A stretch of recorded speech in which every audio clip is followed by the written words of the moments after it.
अस्सलामुअलैकुम, welcome back with another video. तो उम्मीद करती हूँ मेरे चैनल को आप सुनते रहेंगे और इंतज़ार कर रहे होंगे इस वीडियो का। जैसे कि आपको पता है कि हम पीएससी के सीनियर ऑडिटर का पास्ट पेपर डिस्कस कर रहे थे और उसका लास्ट पोर्शन रहता था। तो आज हम लोग उसके लास्ट पोर्शन यानी लास्ट 50 एमसीक्यूज़ डिस्कस करने जा रहे हैं। सबसे पहले आपसे छोटी सी रिक्वेस्ट, अगर आप मेरे चैनल पे नए हैं तो प्लीज़ मेरे चैनल को सब्सक्राइब करें और साथ में बेल आइकन का प्रेस करना बिल्कुल ना भूलें ताकि आपको अपकमिंग वीडियोस का नोटिफिकेशन मिलता रहे। अब जल्दी से चलते हैं अपनी आज की वीडियो की तरफ। तो हमारी वीडियो के अंदर जो पहला क्वेश्चन है कि प्राइम कास्ट और कन्वर्जन कास्ट के अंदर प्राइम कास्ट और कन्वर्जन कास्ट के अंदर कौन सा ऐसा चीज़ है जो आती है, दोनों चीज़ें आती हैं, ठीक है। तो हमारे पास जो डायरेक्ट लेबर है वो प्राइम कास्ट में भी आता है और कन्वर्जन कास्ट में भी आता है। तो हमारे पास डायरेक्ट लेबर जो है वो राइट आंसर है, ठीक है। देन हमारे पास नेक्स्ट क्या कहते हैं कि हमारे पास जो है डायरेक्ट कॉस्टिंग के अंदर कौन सी चीज़ आ जाती है। तो हमारे पास जो प्रोडक्शन वॉल्यूम वेरिएंस है वो आता है डायरेक्ट कॉस्टिंग के अंदर, ठीक है। देन हमारे पास जो है नेक्स्ट क्या आता है, नेक्स्ट हमारे पास जो MCQs है इसके अंदर कहते हैं फैक्ट्री ओवरहेड एप्लीकेशन रेस्ड must reflect anticipated fluctuation in sales over several years. The rates are calculated using figure based on expected capacity. Option D is the right answer. The kind of audit is conducted generally between two annual audit is called interim audit. उनको क्या कहते हैं? interim audit का नाम दिया जाता है। Auditor examines true and fair view regarding the financial statement. True and fair is the right answer. Next हमारे पास क्या आता है? नेक्स्ट कहते हैं before the work of audit is commence the auditors plan out the whole of audit work is called. तो ये हमारे पास क्या होता है? Audit plan is the right answer. फिर कहते हैं कि a high but not absolute level of assurance which is expressed in a positive manner. तो ये हमारे पास रीजनेबल एश्योरेंस पॉजिटिव मैनर में आती है। और अगर हमारे पास टाइम कास्ट इनकम्प्लीट इंफॉर्मेशन और परसुएसिव एविडेंस ना हो तो वो एश्योरेंस हमारे पास एब्सोल्यूट एश्योरेंस होती है। 59 MCQs कहता है टेस्ट चेकिंग जो है तो वो किस चीज़ पे अप्लाई नहीं होती? वो कैश बुक और बैंक रिकैंसिलेशन स्टेटमेंट पे अप्लाई नहीं होती। Audit risk equal to internal risk multiply by control risk multiply by deduction risk, ठीक है। यहाँ पे option B is the right answer. The scope of audit work for statutory audit is decided by. तो उसका स्कोप जो है वो कंपनी लॉ के अकॉर्डिंग डिफाइन किया जाता है। Option A is the right answer. Next हमारे पास आता है in audit technique reviewing the internal control system is known as. हमारा जो इंटरनल कंट्रोल सिस्टम है उसको देखते हुए जब हम लोग क्या करते हैं, कोई ऑडिट सिस्टम लगाते हैं तो वो हमारे पास क्या कहलाती है? Physical verification. Option D is the right answer. First auditor of the company is appointed by board of directors. The auditor should plan to, auditor क्या करता है? Should plan to conduct an effective audit. एक अच्छा audit करने के लिए वो क्या करता है? ऑडिट प्लान तैयार करता है। Option A is the right answer. Preparation of financial statement is responsibility of management. सारी फाइनेंशियल स्टेटमेंट यही तैयार करते हैं। Control risk is assessed at, जो कंट्रोल रिस्क है उसको कौन असेस करता है? ये हमारे पास फाइनेंशियल स्टेटमेंट असर्शन लेवल पे असेस किया जाता है। Option C is the right answer. The performance of test of control is documented in working paper. जो भी परफॉर्मेंस है उसको हम वर्किंग पेपर के अंदर मेंशन करते हैं जो ऑडिटर की पर्सनल प्रॉपर्टी होती है। Evidence of inherent and control risk assessment of any revision therefore is termed as, हम लोग उसको क्या कहते हैं? उसको परमानेंट ऑडिट फाइल का नाम दिया जाता है। अब हम लोग अपने सेकंड MCQ सेकंड पेज की तरफ मूव करेंगे। सेकंड पेज के अंदर जो पहला MCQs आ रहा है यहाँ से स्टार्ट लेते हैं। हमारे पास ये MCQs कितना है? MCQs नंबर 69 है। Preparation of financial preparation of financial statement of Azad Jammu and Kashmir Council and are responsibility of, तो ये किसकी रिस्पॉन्सिबिलिटी होती है? अकाउंटेंट जनरल ऑफ पाकिस्तान की। Option D is the right answer. Then हमारे पास नेक्स्ट MCQs क्या कह रहा है? NAM मीन्स, NAM क्या चीज़ होती है? न्यू अकाउंटिंग मॉडल को NAM कहा जाता है। देन हमारे पास IPSAS जो है तो उसका क्या मतलब होता है? International public service international public sector accounting standard. Option C is the right answer, ठीक।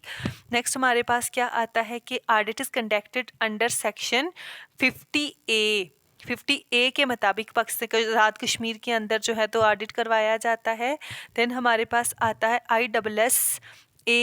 ISSAIs means international standard of systematic audit institution. Option B is the right answer. फिर हमारे पास क्या आता है, while calculating the emolument of retired government servant his dash pay is देखते तो उसकी बेसिक पे देखी जाती है। Option C is the right answer. The period of leave without pay shall be excluded from the pension. ठीक है, जब pension calculate होती है उसमें विदाउट पे जो लीव थी उसको एक्सक्लूड करते हैं। LPC stands for leave pay certificate.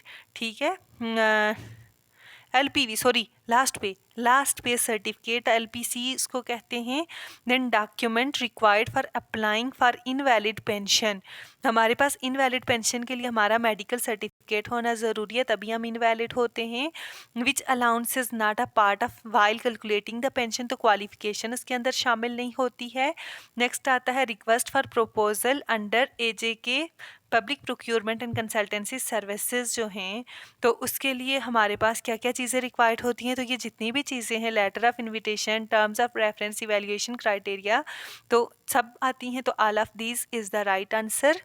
Then हमारे पास कहते हैं a method of selection of consultant used for highly specialised and complex assignment where quality is the only factor taken into consideration। तो ये हमारे पास किस तरह का ऑडिट होता है, ये quality and cost based audit होता है। तो हमारे पास ये ऑप्शन सी राइट है।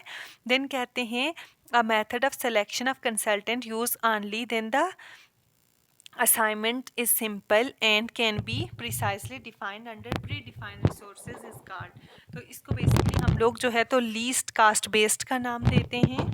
तो नेक्स्ट पेज पे है हमारा ये ऑप्शन, यहाँ से इसको ओपन कर देते हैं। इसको क्या कहते हैं, option A is the right answer, least caste based. ठीक है, उसके बाद कहते हैं कितने ₹1000 की लिमिट है जेके पेपरा वेबसाइट पे। तो ये हमारे पास जो है 505 मिलियन रुपीज़ की लिमिट लगाई गई है।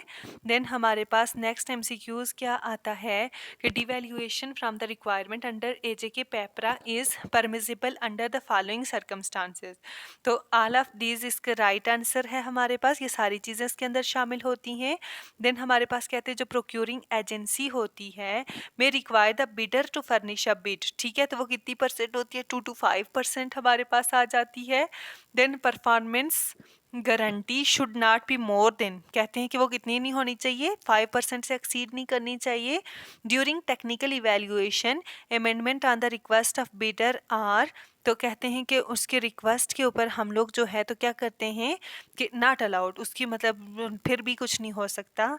Bid found to be dash shall accept, कहते हैं कि जो लोएस्ट इवैल्यूएटेड हमारी बिड होती है उसी को एक्सेप्ट करते हैं। नेक्स्ट हमारे पास आता है confidentiality should be maintain by the procuring agency. तो हमारे पास रूल कौन सा है, रूल 40 है। Option C is the right answer. Then कहते हैं कि बिडर जो है अग्रीव पार्टी के against complain within 15 days कर सकता है। नेक्स्ट आता है कि कोई unauthorised breach of AJK PEPRA rule should amount to mis procurement का इसको नाम दिया जाता है। Option B is the right answer. Next क्या कहते हैं, the process of creating a visual representation. तो विजुअल रिप्रेजेंटेशन जब डाटा की आती है उसको डाटा माइनिंग का नाम दिया जाता है। देन हमारे पास आता है which is display in title bar. तो हमारे पास इसके अंदर ये सारी चीज़ें आती हैं, all of these is the right answer. Next हमारे पास क्या MCQs है, to move to the next worksheet in a work page press. जब हम लोग नेक्स्ट वर्कशीट पे आना चाहते हैं तो कंट्रोल प्लस पेज डाउन को एक साथ प्रेस कर देंगे। डेट एंड टाइम साइमल्टेनियसली लाने के लिए हम नाउ के साथ ब्रेसेस लगा देंगे। Keyword shortcut for closing current workbook हम लोग उसके लिए कौन सा करते हैं, कंट्रोल प्लस F4 को क्लिक करते हैं। देन हमारे पास नेक्स्ट क्या आता है, a database consist of various components called, उसके ऑब्जेक्ट्स कहलाते हैं। शॉर्टकट की for double lining, double line के लिए कंट्रोल के साथ 2 प्रेस करते हैं, सिंगल लाइन के लिए 1 प्रेस करते हैं और 1.5 साइज के लिए कंट्रोल 5 प्रेस करते हैं। Red wavy lines under text shows spelling mistake show करते हैं। Option C is the right answer. Shortcut की फॉर्मेट सेल इज़, ठीक है, सेल को फॉर्मेट करने के लिए कौन सी शॉर्टकट की होती है, तो ये हमारे पास कंट्रोल+F2 साथ प्रेस करेंगे। इसके बाद कोई भी फार्मूला या फंक्शन लगाने के लिए सबसे पहले इक्वल टू का साइन लगाया जाएगा, ठीक है। उम्मीद करती हूँ आपको ये वीडियो पसंद आई होगी। मेरे चैनल को सब्सक्राइब करना बिल्कुल ना भूलें। Thank you so much. अल्लाह हाफिज़।